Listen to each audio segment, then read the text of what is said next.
Hello and welcome, star people. Welcome back to the Outlaw Astrology Podcast. I am APM, your intrepid star guide and cosmic detective. And a brief acknowledgement. Thank you very much for being here. That's the brief acknowledgement and some housekeeping.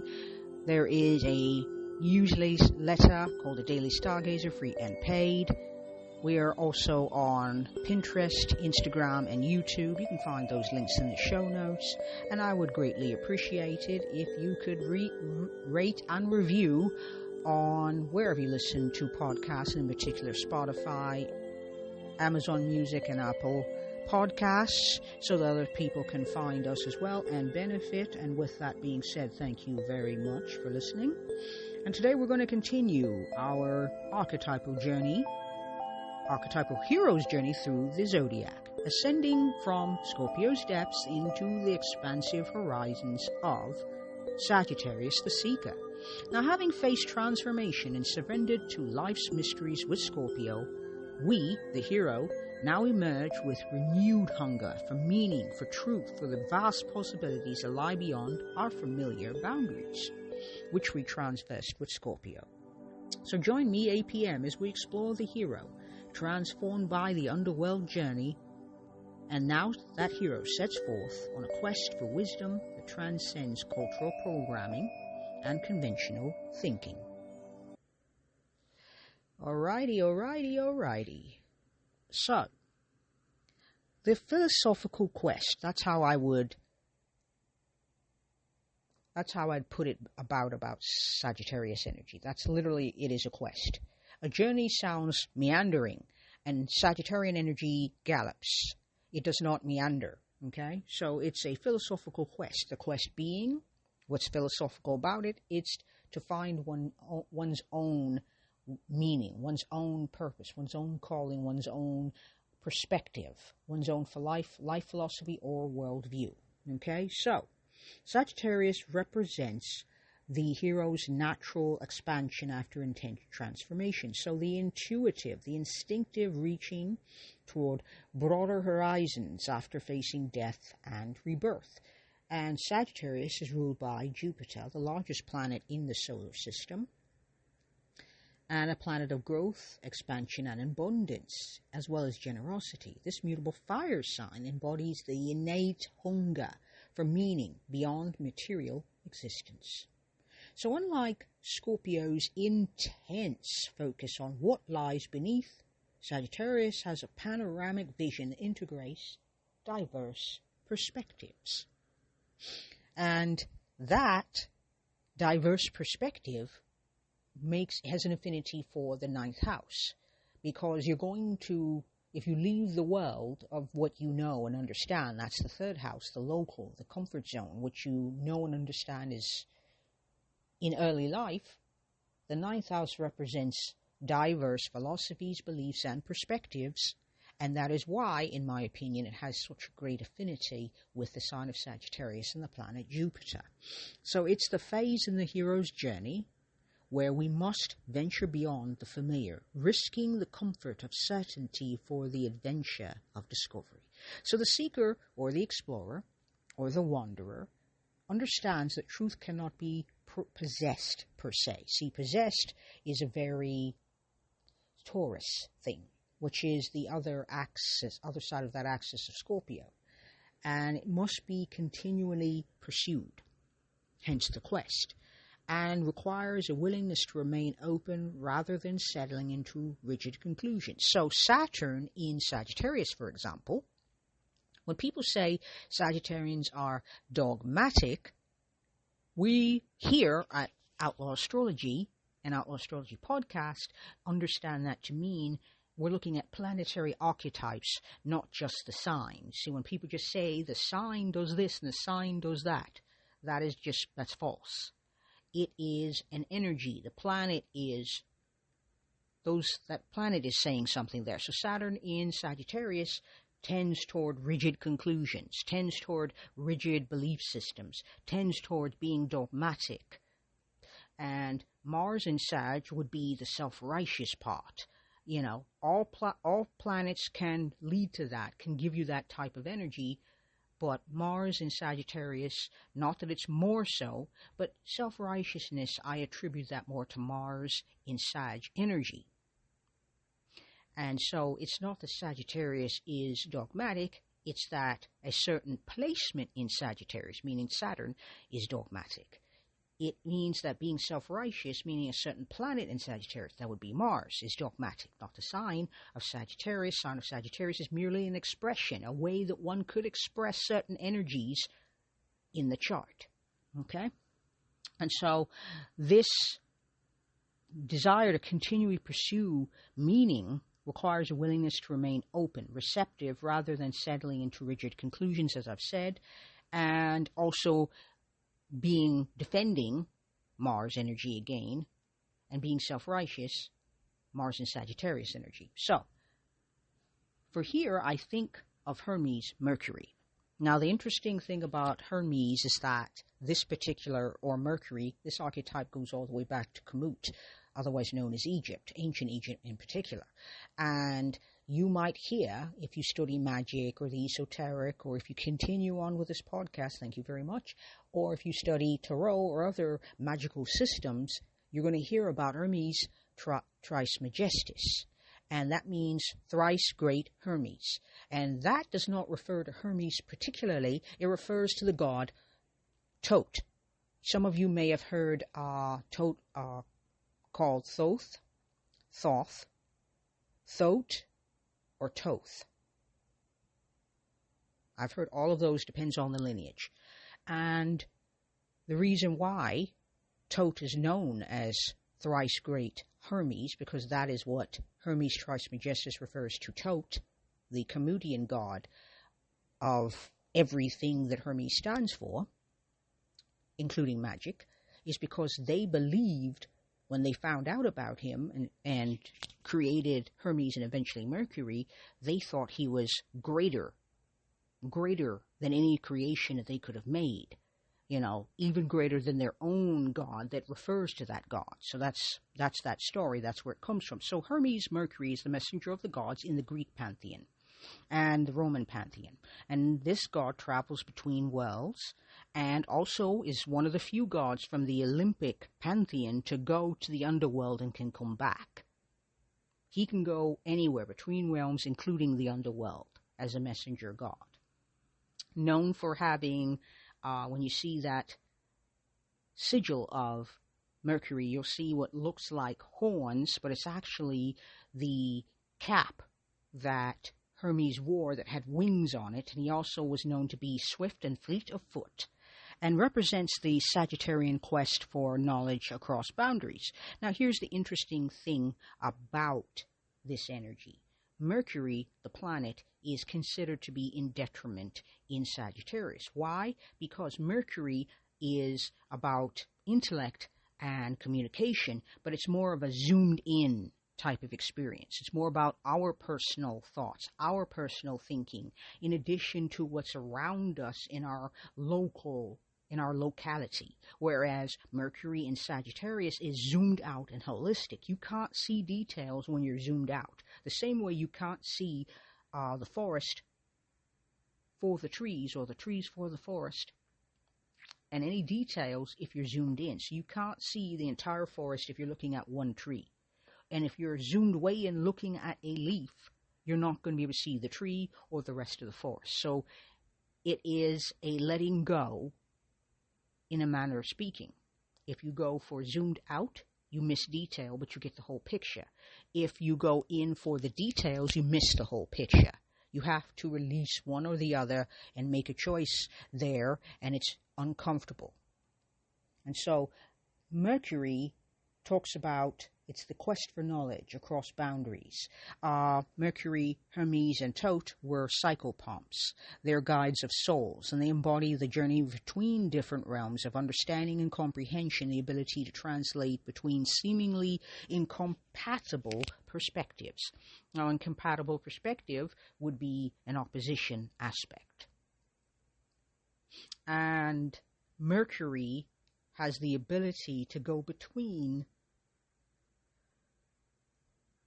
different perspectives and hide in the cracks and in the fringe of perspectives to come out with a completely new and in some times completely alternative to what was intended by the overculture. So when we're looking at Mercury, we're looking at that transgressive energy, that energy that has no interest per se, particularly in just what is comfortable, what is known. It is the uncomfortable, the unknown, and where that might be found. And sometimes it's found in the crevices, the cracks, the holes in the world that we pretend don't exist but actually really do exist. And so Hermes, that Mercury energy, is always teaching us to quest for knowledge across boundaries, to not stop where it's comfortable, to not stop where it's uncomfortable, to look in between perspectives for the chance of expansion and greater knowledge. And one of the challenges of Sagittarius is breaking free from cultural programming. And Sagittarius shadows emerge when our search for meaning calcifies into dogmatic belief systems to replace authentic questioning. Okay, now, as I've said, Sagittarians are no more likely to be dogmatic or self-righteous than any other sign of the zodiac. We have to be very careful about making the assumption that Sagittarians have these traits and Scorpios have those traits. No, it's merely a means of expression. And if we are tired, if our nervous system is dysregulated, or there's a lot of crises, or we've got too many plates and we're trying to spin them all, that's when you're likely to experience those times when the shadow will come forth. And here's the thing. As Scorpio teaches us, we don't have the ability to control all the time, or even most of the time, when this is going to happen. That most of the time events will occur, and sometimes we can get in front of them, and sometimes we have to run alongside, and sometimes they get in front of us. And understanding the hero's journey from a Sagittarian perspective allows us to include those moments when we're not able to be receptive. I'm not suggesting that anyone should be receptive all the time. You're not going to always have that ability. You don't always get to choose when you're going to be receptive. Sometimes you just don't have the capacity to hold another point of view in addition to all the other points of view you're holding in addition to the rest of your life. So when we're looking at dogmatic systems that replace authentic questioning, we're looking at Mercury, Saturn type of vibe. That's the archetypal vibe here. Because authentic questioning, that's Mercury. But it's also Jupiter, because Jupiter is the sign that is the planet that is has the most affinity with Sagittarian energy. And so that dogmatic systems, that's a Saturn thing. And authentic questioning, that's Mercury, or it can be Jupiter, because Jupiter can be considered a higher vibe from the Mercury. When I say higher, I don't mean better. I mean expanded perspective, meaning altitude, meaning more holistic. That's what I mean. And so, while it's not the only sign capable of dogmatism at all, by any means, unintegrated Sagittarius energy can manifest as spiritual bypassing, and it uses like high-minded concepts to avoid the messiness of embodied existence. And we all know those people who think that being spiritual means that they can just bypass all the uncomfortable complexities that is being human. Now, a quick side note, I've done that a lot. As a person who I understand spiritual bypassing, because I used to do it quite often. When I was into more New Age spirituality, I had a tendency to use affirmations, new spiritual philosophies like Buddhism, for example, would be used because I was uncomfortable. I've had for me, emotions are a mixed bag. Emotions and feelings are a mixed bag. They are necessary. They provide critical feedback to help me build the most thriving and fun life and deeply rewarding life I can imagine. However, it comes with a lot of challenges that I don't know always how to navigate, and I found that New Age spirituality allowed me to feel good all the time, so I thought, wow, I should just do this all the time so I can feel good all the time, which, as you can probably note, the likelihood of me feeling good 100% of the time is just not how this universe works, and so I was doomed to meet up with that clash of energy when I realized that this was not sustainable and would in fact be exhausting. So when we're talking about our educational religious institutions often reflect this shadow. And so it's offering up a pre-packaged worldviews rather than the tools for independent inquiry. Okay, so genuine Sagittarian wisdom understands that true freedom and liberation requires the courage to question even our most cherished beliefs, especially those we've inherited without examination. And that is not comfortable. My own experience has proven to me that I can get it wrong, and I can get it wrong big and often. The only way to learn is to make mistakes. And we're taught in our culture that mistakes are tragedies that we will never recover from, or sins that we must hide, or personal failings that we must shore up and correct. When the truth of the matter is that you're always going to have beliefs that you cherish, which will be your comfort zone, and you'll always have events, people, experiences that are going to push against those beliefs. And the whole point of that isn't to say, you know what, it is a personal failing that I am questioning my cherished beliefs, that I must be a bad person because I'm questioning these, because I am always critiquing them. But I'm always saying, yes, but is that really true? And rather than seeing it as an honest and receptive process, meaning that it is natural to question. It is natural to doubt. It is natural to challenge even what you cherish most deeply. Now, my own experience, I was raised in an organized religion, and they had very strict ideas, Christian, by the way, and very strict ideas about what made a good person.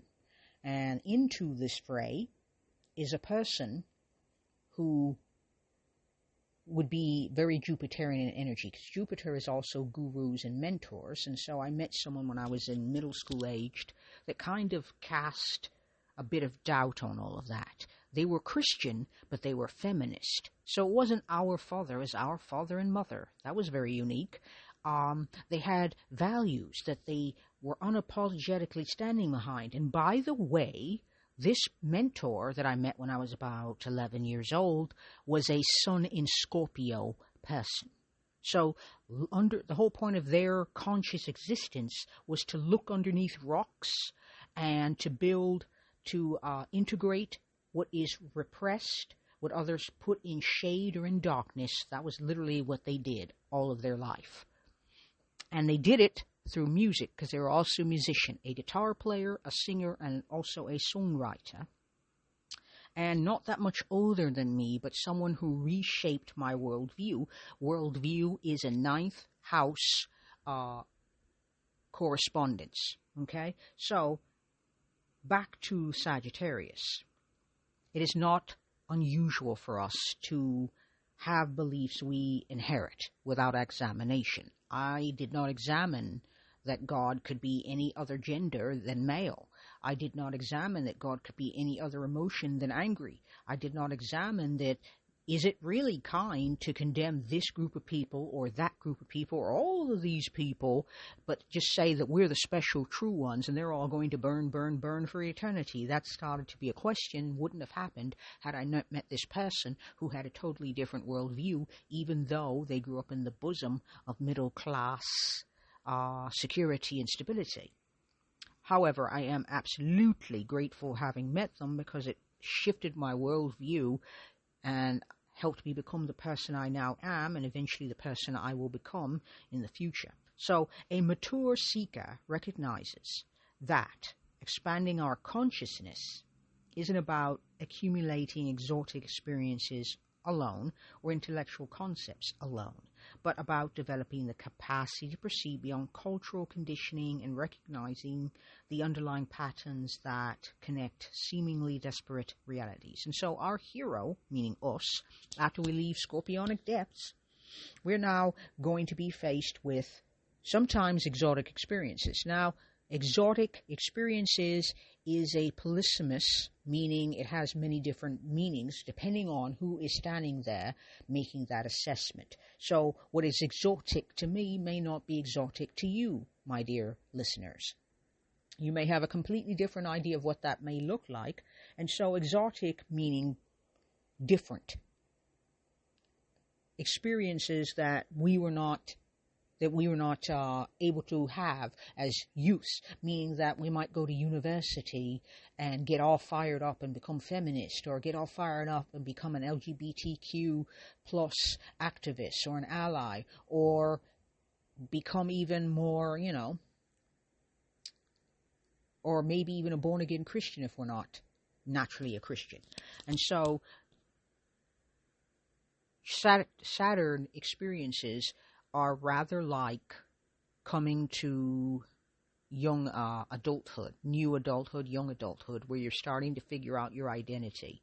Scorpio is the depths of teenage experience. Saturn, Sagittarius is new adult, late teens, early 20s, like university age. You're coming around all these cool ideas, all these new things that are completely different in perspective and way beyond Gemini energy, because Gemini introduces others and their perspectives, but Saturn energy and Jupiter energy takes that to an extreme, and it is a evolved, not better, I would say an expanded version or expanded vision is how I would see this. So that mature seeker would be integrating and living through an expanded vision of life and of beliefs and etc.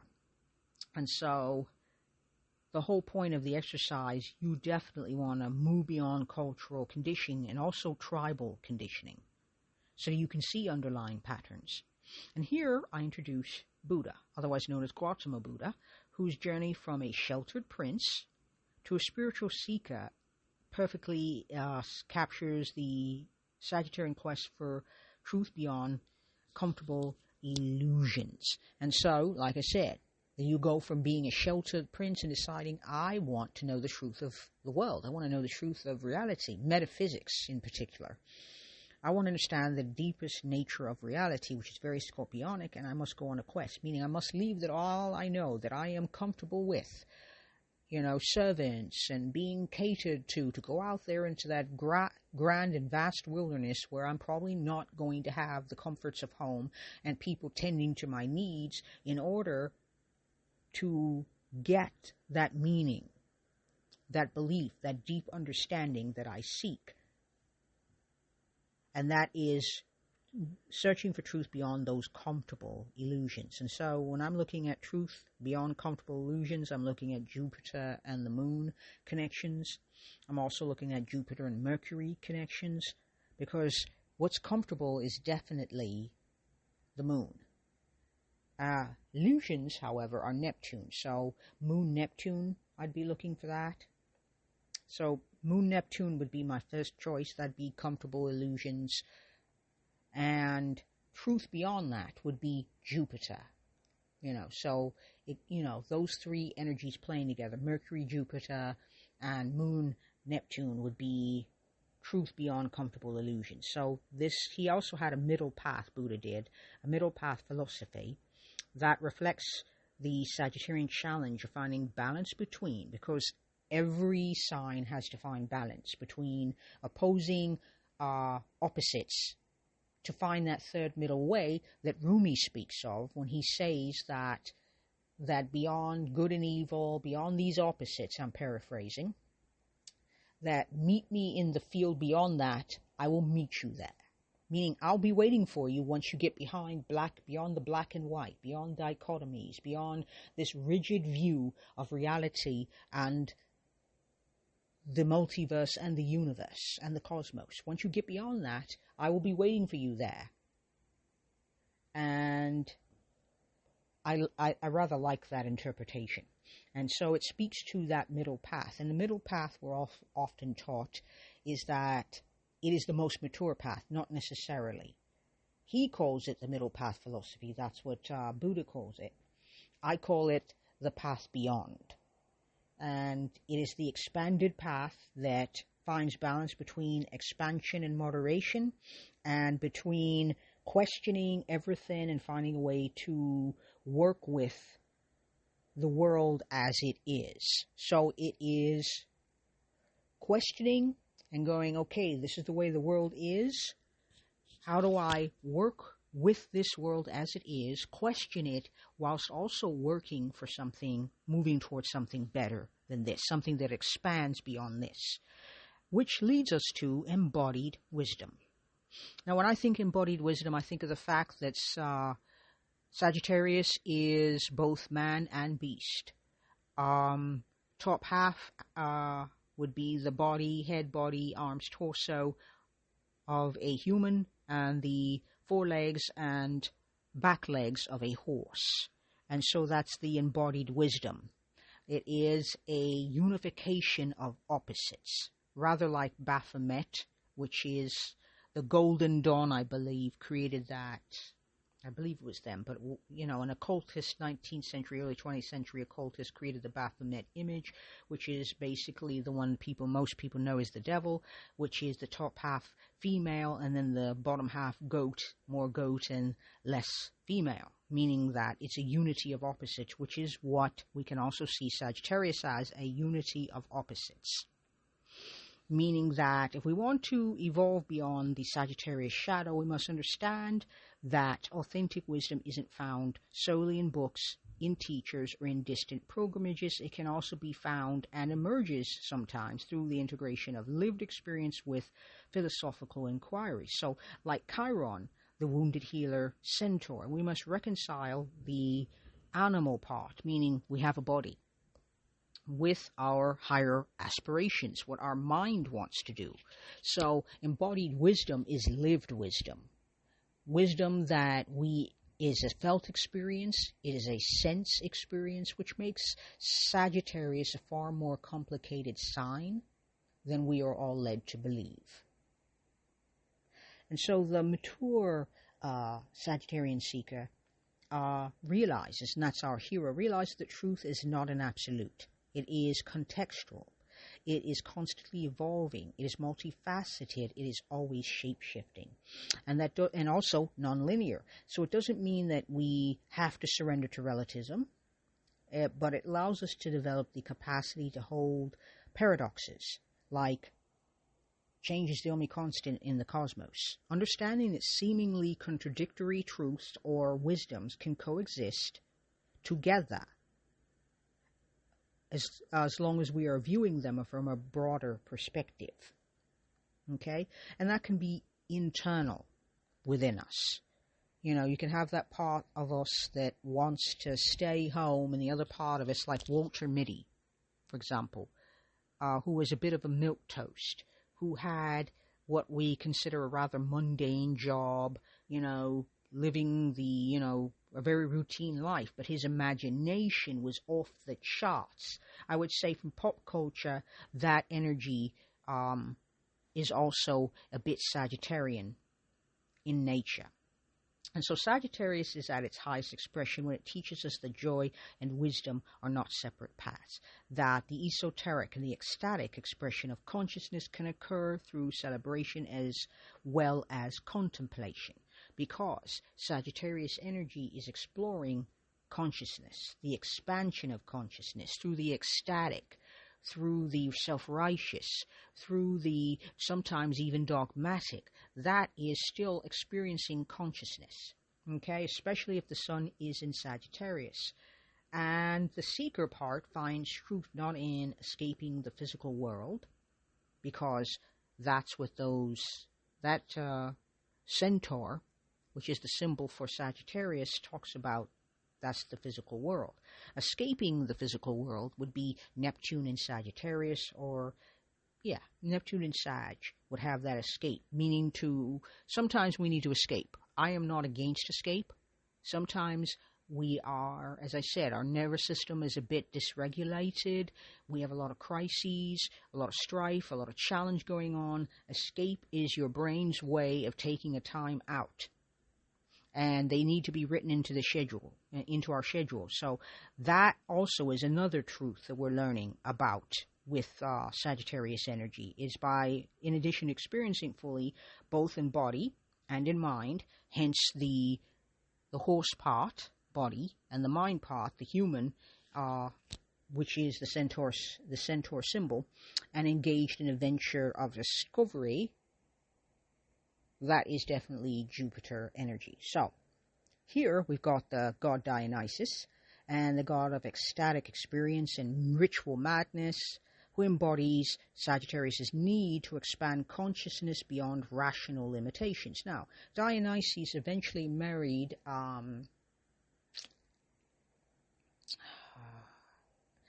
trying to remember the goddess. It's not Ariadne. It was Ariadne. I believe he the god of ecstatic experience marries Ariadne, who got discarded by another hero in another myth. That's for another time.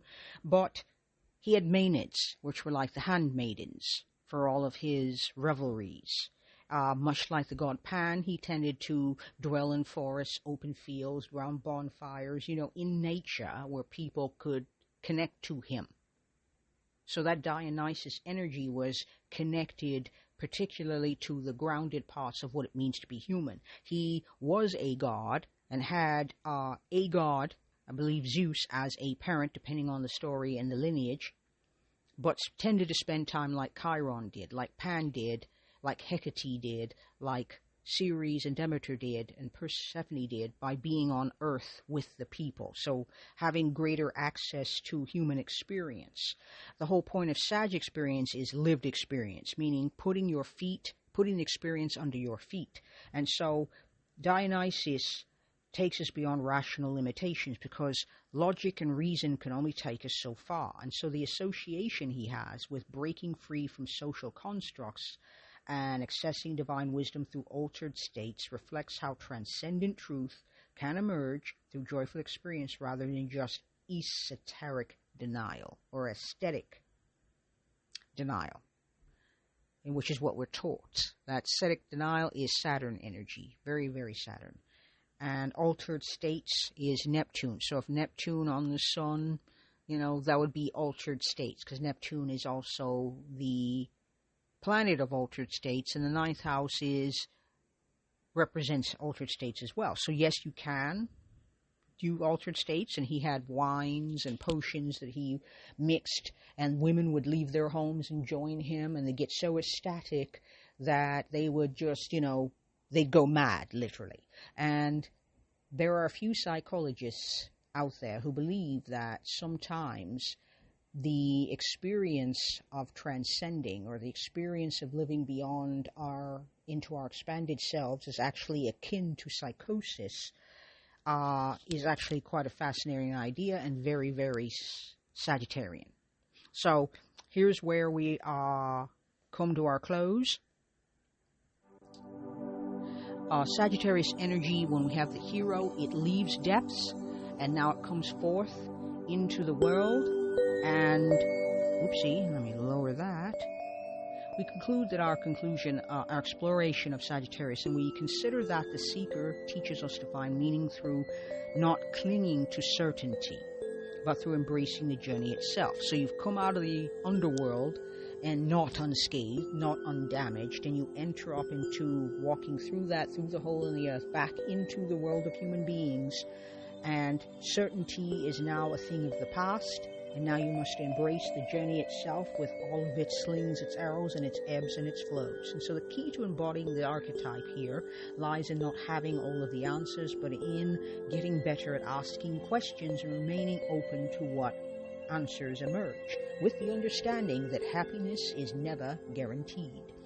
So in our journeys this week, notice where we might be limiting our perspective through unexamined beliefs or even cultural programming. And so experimenting with a revolutionary act of genuine curiosity. That is not to accumulate more knowledge for the sake of having more knowledge, but to perceive the world with fresh eyes. And that's very much the Fool card. And so the seeker's wisdom lies in recognizing that the quest for truth is endless. Therein lies its beauty. So if you found this episode particularly valuable, and you've enjoyed the exploration of Sagittarian's expansive vision, consider sharing it with someone who might be questioning their own inherited beliefs or seeking broader horizons, much like Wednesday Addams does on Wednesday. So, until next time, before we get to that, I always do this. Before we get to that, I have a newsletter called The Daily Stargazer. There's a pre and paid version. Link in the show notes. The Outlaw Astrology is on Pinterest, Instagram, and YouTube. Links in the show notes. And also, very much appreciate you being here. Please feel free to leave a review. Give us 5 stars wherever you listen to podcasts, but also in particular Spotify and Apple Podcasts and Amazon Music, so that other people can find us with greater ease. And thank you very much for listening. And until next time, when we build enduring structures with Capricorn the Builder, may your questions be as valuable as your answers, and may you find joy in the seeking itself. Peace and astro magic.